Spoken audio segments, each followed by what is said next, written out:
Putin is the aggressor. Putin chose this war, and now he and his country will bear the consequences. Today, I'm authorizing additional strong sanctions and new limitations on what can be exported to Russia. This is going to impose severe cost on the Russian economy, both immediately and over time. We have purposely designed these sanctions to maximize the long-term impact on Russia and to minimize the impact on the United States and our allies. I want to be clear, the United States is not doing this alone. For months, we've been building a coalition of partners representing well more than half the global economy. 27 members of the European Union, including France, Germany, Italy, as well as the United Kingdom, Canada, Japan, Australia, New Zealand, and many others, to amplify the joint impact of our response. I just spoke with the G7 leaders this morning, and we're in full and total agreement.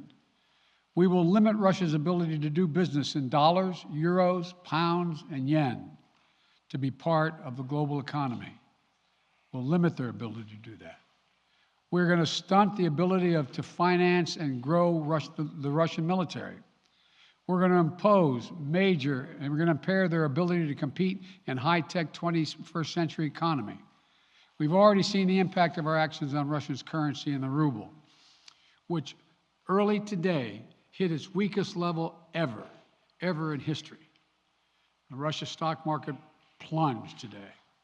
The Russian government borrowing rate spiked by over 15%. In today's actions, we've now sanctioned Russian banks that together hold around $1 trillion in assets. We've cut off Russia's largest bank, a bank that holds more than 1/3 of Russia's banking assets by itself, cut it off from the U.S. financial system. And today, we're also blocking 4 more major banks. That means every asset they have in America will be frozen. This includes VTB, the second largest bank in Russia, which has $250 billion in assets. As promised, we're also adding the names to the list of Russian elites and their family members that we're sanctioning as well.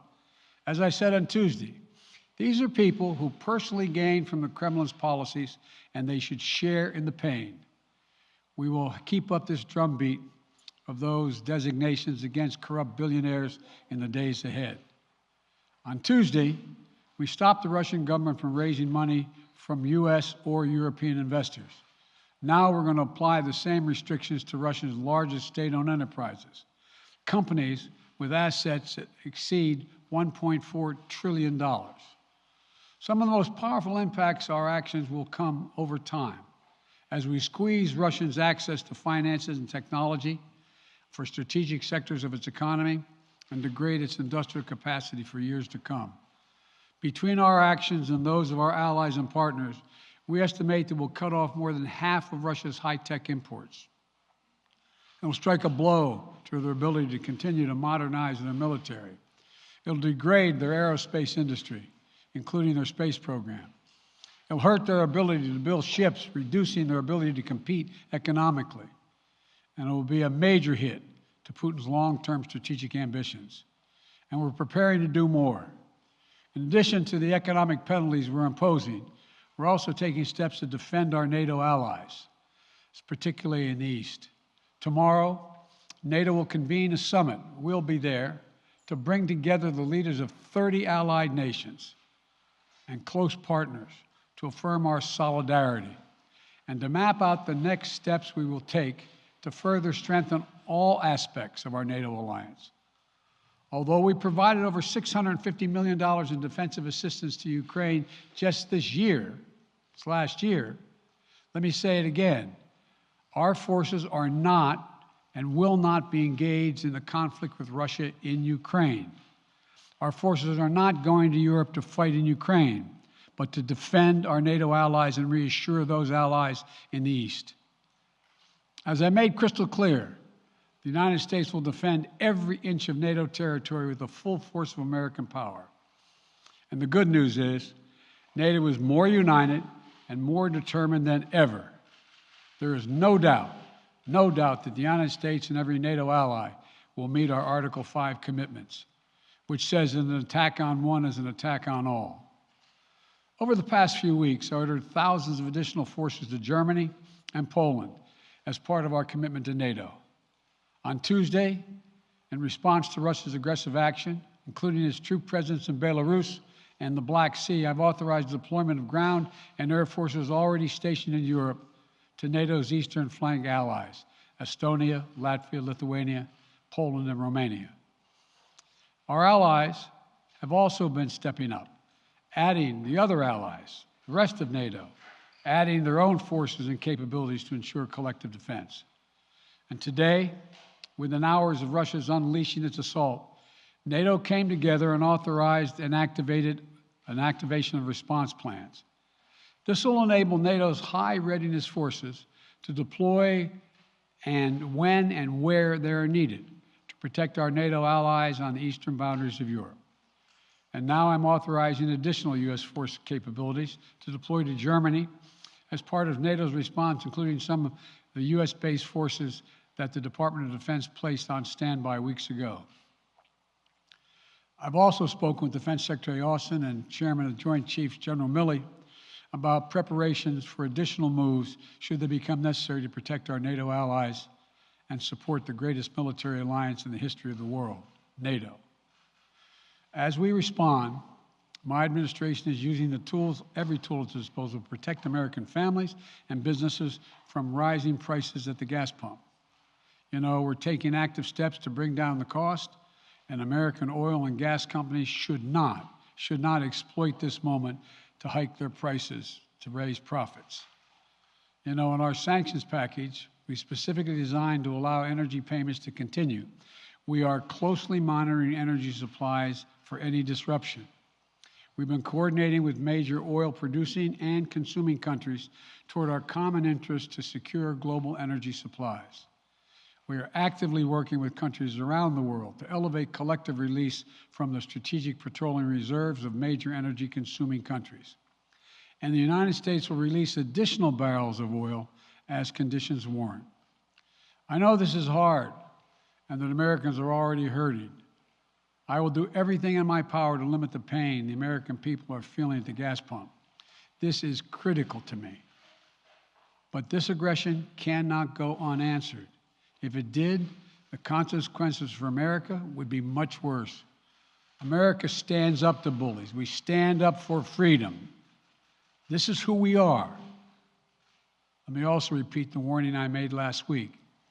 If Russia pursues cyber attacks against our companies, our critical infrastructure, we are prepared to respond. For months, we've been working closely with the private sector to harden their cyber defenses, sharpen our ability to respond to Russian cyber attacks as well.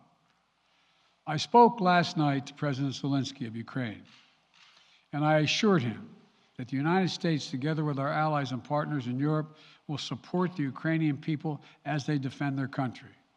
We'll provide humanitarian relief to ease their suffering. And in the early days of this conflict, Russia propaganda outlets will keep trying to hide the truth and claim success for its military operation against a made-up threat. But history has shown, time and again, how swift gains in territory eventually give way to grinding occupations, acts of mass civil disobedience, and strategic dead ends.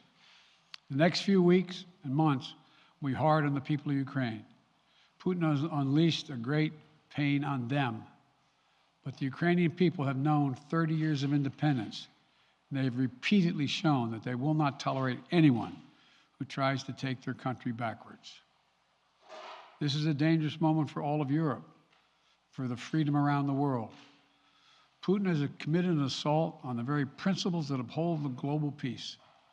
But now, the entire world sees clearly what Putin and his Kremlin allies are really all about. This was never about a genuine security concerns on their part. It was always about naked aggression, about Putin's desire for empire by any means necessary, by bullying Russia's neighbors through coercion and corruption, by changing borders by force, and ultimately by choosing a war without a cause. Putin's actions betray his sinister vision for the future of our world. one where nations take what they want by force. But it is a vision that the United States and freedom-loving nations everywhere will oppose with every tool of our considerable power. The United States and our allies and partners will emerge from this stronger, more united, more determined, and more purposeful. And Putin's aggression against Ukraine will end up costing Russia dearly, economically and strategically. We will make sure of that. Putin will be a pariah on the international stage. Any nation that countenances Russia's naked aggression against Ukraine will be stained by association. When the history of this era is written, Putin's choice to make a totally unjustifiable war on Ukraine will have left Russia weaker and the rest of the world stronger. Liberty, democracy, human dignity, these are the forces far more powerful than fear and oppression. They cannot be extinguished by tyrants like Putin and his armies. They cannot be erased by from people's hearts and hopes by any amount of violence and intimidation. They endure. In the contest between democracy and autocracy, between sovereignty and subjugation, make no mistake, freedom will prevail.